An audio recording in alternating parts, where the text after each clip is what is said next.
Hello student, তোমরা যারা ক্যালকাটা ইউনিভার্সিটির আন্ডারে প্রথম সেমিস্টার এবং থার্ড সেমিস্টারের ছাত্রছাত্রী আছো এবং তোমাদের আইডিসি সাবজেক্ট হিসাবে বাংলা সাবজেক্টটা আছে, তোমাদের জন্য আজকের ক্লাসটা খুবই গুরুত্বপূর্ণ। আজকের ক্লাসে তোমাদের 100% কমনযোগ্য সাজেশন প্লাস উত্তর নিয়ে আলোচনা করব। দেখো, প্রথম যে প্রশ্নটা আছে তোমাদের জন্য মোস্ট ইম্পর্টেন্ট প্রশ্ন, বেশিরভাগ কলেজেই দেখছি এই প্রশ্নটা সাজেশন হিসাবে দিয়েছে এবং এটা তোমাদের জন্য খুবই একটা গুরুত্বপূর্ণ প্রশ্ন।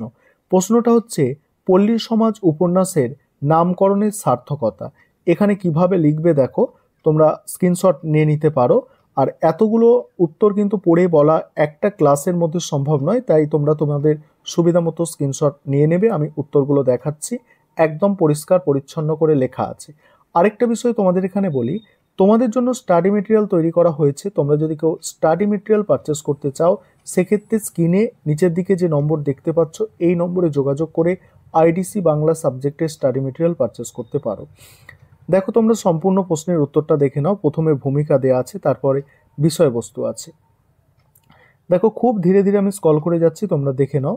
আর তোমরা যারা স্টাডি মেটেরিয়াল পারচেস করতে চাইছো, অবশ্যই তোমরা যোগাযোগ করবে। আমাদের নোটসের কোয়ালিটি দেখছো, লেখা দেখো এবং নোটসের কোয়ালিটি দেখো, এইচডি কোয়ালিটির নোটস তোমরা পেয়ে যাবে। এবং সেক্ষেত্রে দেখো, কন্টেন্ট যেটা আছে একদম A+ কোয়ালিটির, অর্থাৎ লিখলে তোমরা কিন্তু ভালো নম্বর পাবে।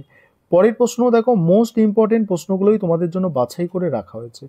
এখানে পল্লী সমাজ উপন্যাস অবলম্বনে রমেশের চরিত্র আর একটা হচ্ছে বিশ্বেশ্বরীর চরিত্র, এই দুটোর মধ্যে একটা আসার সম্ভাবনা অনেক বেশি।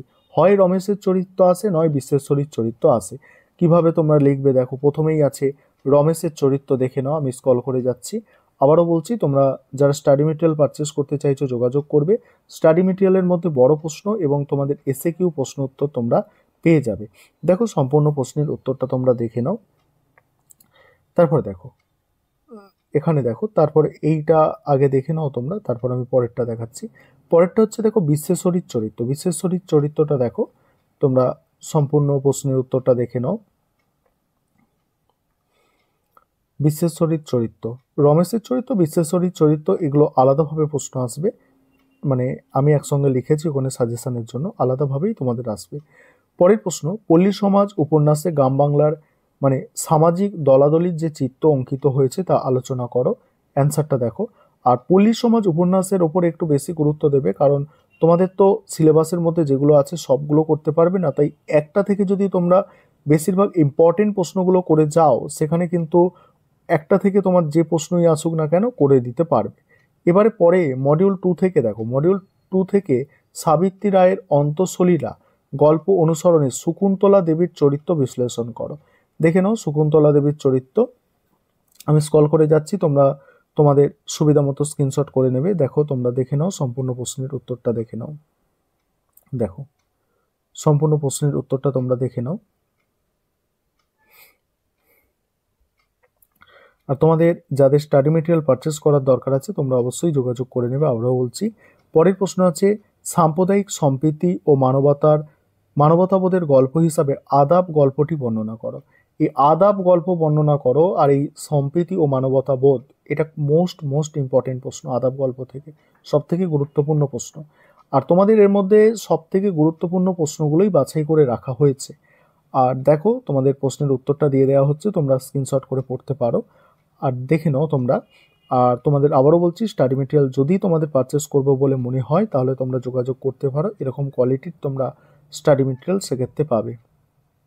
দেখে নাও তোমরা, পুরো প্রশ্ন উত্তরটা তোমরা দেখে নাও।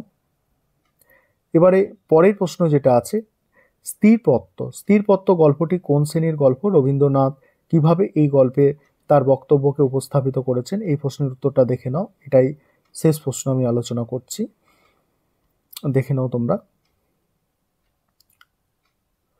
পরে যদি আরো টাইম পাই, তোমাদের বাকি প্রশ্ন উত্তর আমি আলোচনা করব।